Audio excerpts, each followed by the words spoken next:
While we're all struggling to budget for current-gen GPUs, IBM is looking toward a manufacturing frontier that sounds like science fiction: Sub-1nm chips. Welcome back to Hype Tech.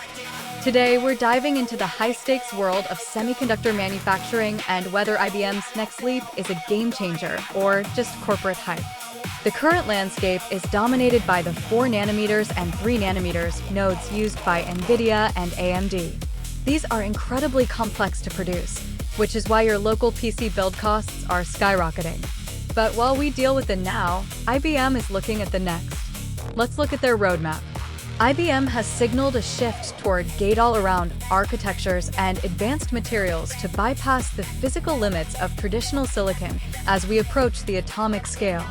The goal of Sub-1nm isn't just smaller numbers. It's about packing more transistors into a smaller area to boost AI processing power and energy efficiency. Let's be real. Even if IBM perfects Sub-1nm tech, it won't hit your gaming rig anytime soon.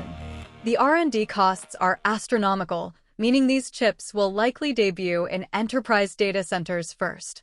Is the future of computing worth the massive investment? Let us know your thoughts on IBM's roadmap in the comments. Stay hyped.